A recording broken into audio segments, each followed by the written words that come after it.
Hey, good morning. Welcome to Working Horses with Jim. Today we are going to be raking in the hayfield, and it is a hot, hot summer day. I'm going to be heading down the road with Ken and Baron after Jim gets them hooked up, and we are going to do some raking.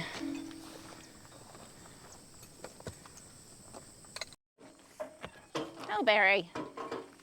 Careful step.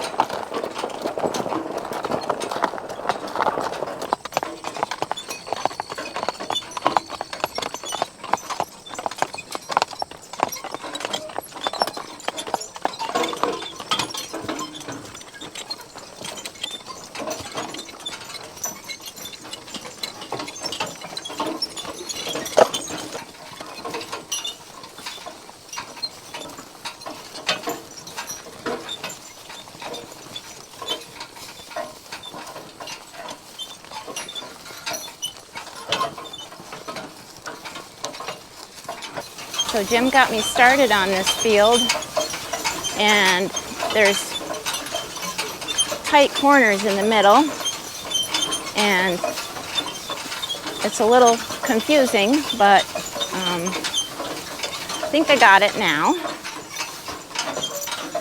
that we're going. Why are we doing this over again? Because we didn't get it all baled last night, and of course the dew makes the hay wet, and just rolling it over helps the sun, and the moisture from the ground also comes up, so it makes the hay wet. So rolling it over helps the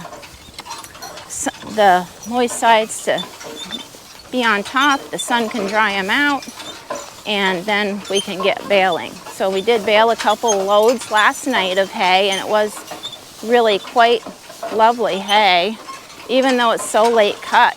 There's the green that has come up through. It just seems like still it's good hay. Some of it just dried standing, that's all.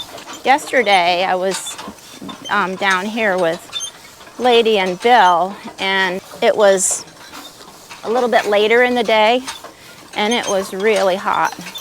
They did a lot of sweating. But I noticed yesterday, and we don't often see this, the horses were sweating even out to pasture yesterday. That doesn't happen a lot.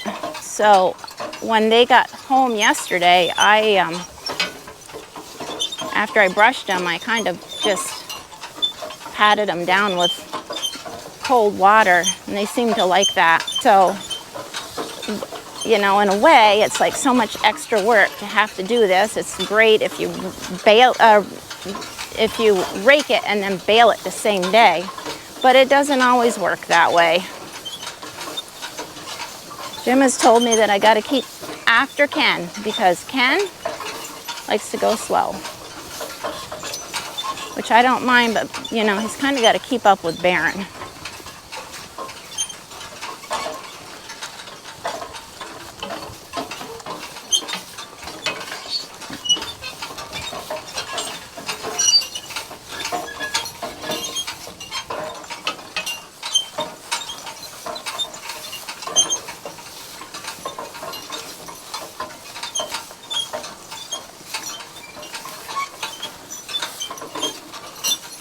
These guys work so much slower than Lady and Bill yesterday. Of course, I think Baron's got a lot of wasted energy going on with his little stride, and it seems like Ken's just striding along, but Jim has reminded me, keep on, give him a tap just to remind him to keep going.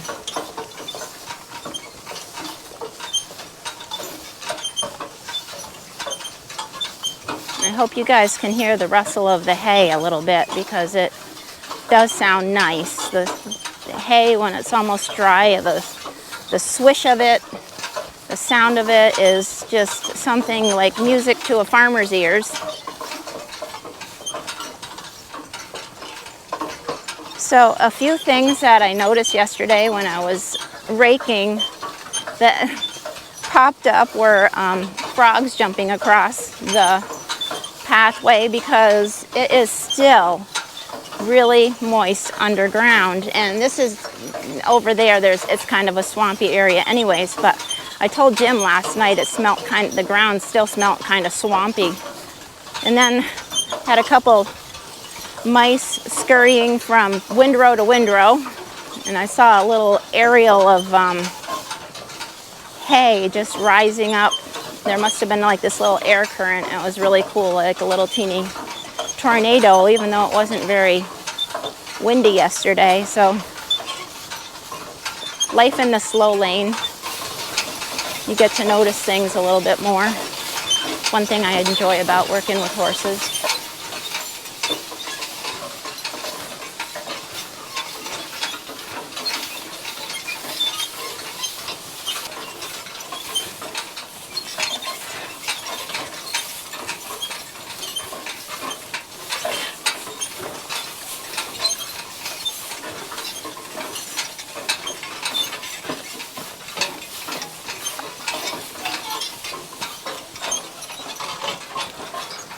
Oh, well, that went pretty well, I think. Ken and Baron worked really well together. I really enjoyed having them. They're a little slower paced than Lady and Bill, and they minded perfectly.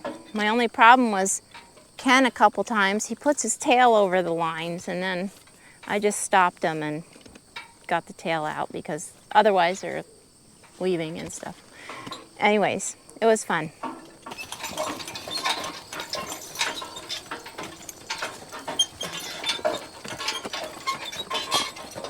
Careful.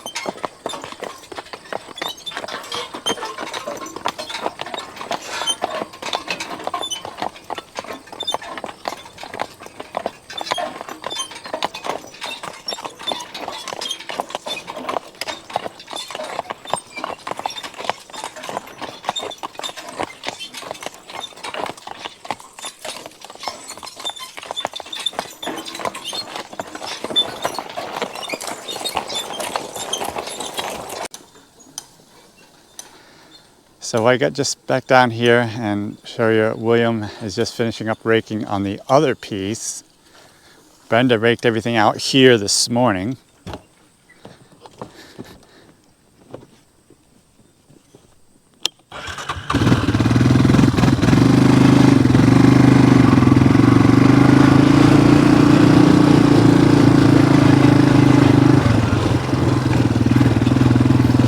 So this is what William's been doing. Came out and raked this corner piece that we mowed a day after we mowed the piece that I'm on right now. And that's all raked, and our neighbor is going to come down and round bale it. I was hoping to maybe square bale all of it, but I don't even think I'm having troubles even getting the first piece square baled. So he'll definitely round bale that. I've talked to him so he could even round bale the rest of this piece here if need to. But let me just show you, we had a breakdown. So everything was going just fine. And this is the piece that Brenda had raked earlier. And then I broke a belt on the kicker. So this is the belt that goes right in here. And on this runs these two beltings that throw the hay up into the wagon. So I broke this one, and I have my old baler still up at the farm. That's just for parts now. And I thought, well, no problem. I can go get that belt. Yesterday, I broke this belt here, and I went and just stowed the one off my old baler, and it worked fine. So I had assumed this belt behind here, this long belt, which is not a V belt, it's a like a double V belt, I guess you could say. So this belt here broke today, and I thought for sure I could just go grab the other one, and I actually had two of them, and I brought it down, and I don't know if you can see it here, but I finally did get it on, but there's not enough room there to get this pulley tightener this tightener behind it to make it work. As you can see, it's just not going to work. So I realized, and I knew it was a different kicker, but I just assumed that the belts would be the same size. The old kicker was a 54, and this one's a number 70. So I'm in a bit of a pickle. We called the place where we get some of our parts, and they actually do have one. So it is 1:30 right now, and Brenda took a beeline down to Burke to get that part that we need. And she'll come back with that, and maybe I can still get some of this baled up. If not, I'm going to tell Owen, my neighbor, to round bale it all, but I really wanted to square bale and put it in the barn. But that's just the way it goes sometimes. So I'll keep you updated on what's going on here on the lovely Breakdown Farm.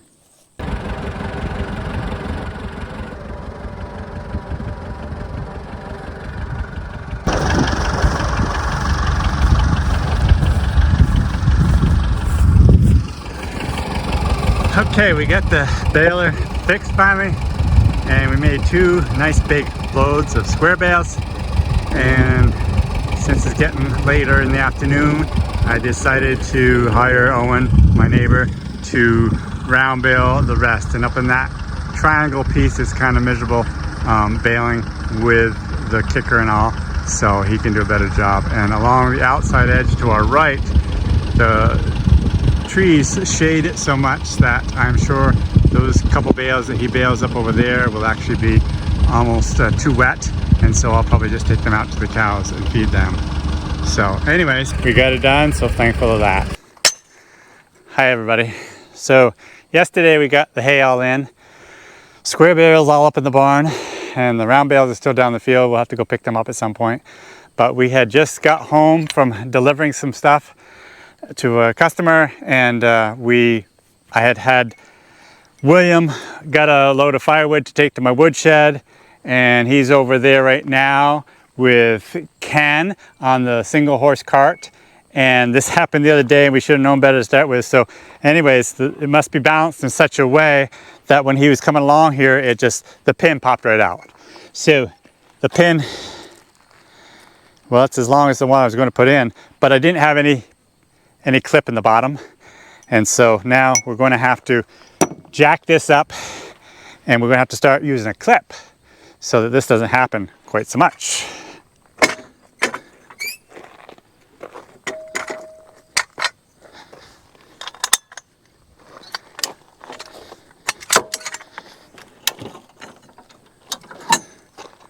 So what I got to do is put a block underneath each tire, because as soon as I start picking this up, it's going to just roll backwards on me. And so this block should stop that.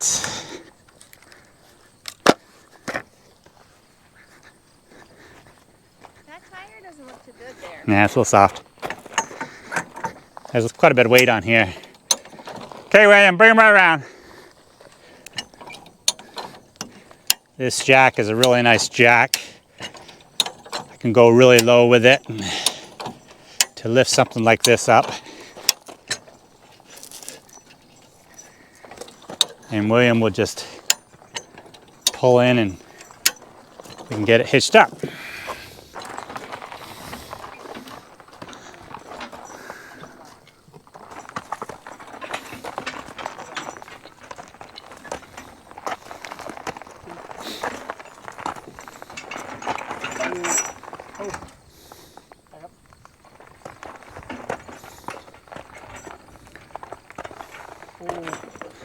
Tell you what, this is so hard to hitch. Can you see good enough to hitch? Can you see all right, the pin and the hole? Okay. Oh. Oh. Why don't you stop 'em right there? Tell you what I do quite often, especially with 2 people, actually have someone go right to the heads. What's going to happen if he happens to back up too much and pops it over those blocks, it's going to knock it down. So if you just go to this head, you can actually do it a lot easier and set them over. Straight ahead. Now turn to your right. More to the right. Good. Now back up. Back up. Back up here. Back up here. Oh.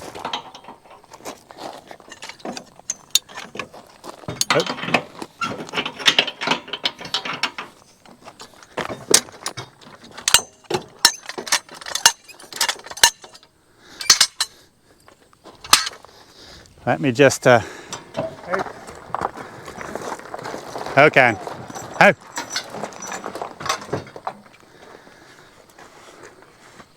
Lost my pen, here it is.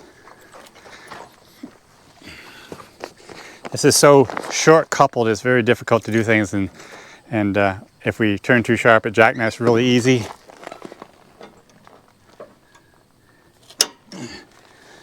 But by putting that pin in there, that should stop that from happening. We got just too much weight back here, so it just tends to lift right off and the pin will fall out. Okay, you are good. Head them around there.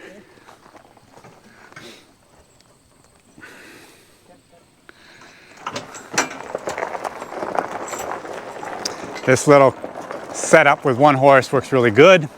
The only problem is because my shafts don't they just don't work on that cart the best.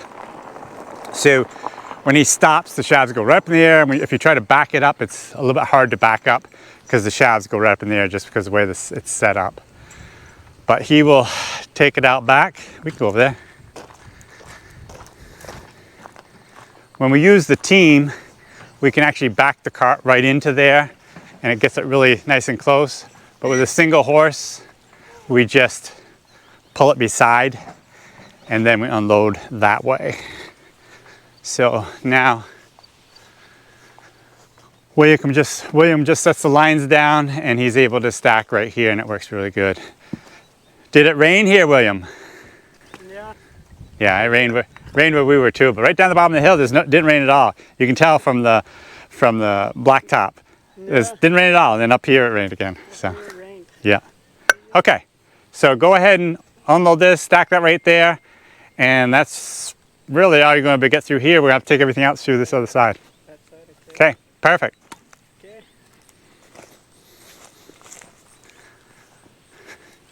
Getting dark out there now. I know. I think it's going to rain again. Well, everybody, this is where we got to call it quits for this video. I just wanted to bring up a couple things. On our last video, it's amazing the amount of people that commented on what we're going to do with bearing or what's in our plans for doing for bearing. And I can understand a lot of your thinking about how terrible it is to get bearing castrated, but we just feel it's the best thing to do. And also, one of the things that you might not have thought about is the fact I have one mare, and that's all I'm planning on having. And I also have Bree, our young filly. Well, Bree is actually, I mean, obviously Baron's daughter, so I won't be able to breed her down the road with Baron. So there really won't be much need keeping her if I'm planning on getting her bred with Baron, obviously. So that's just one more thing that put my decision in doing what I'm going to do.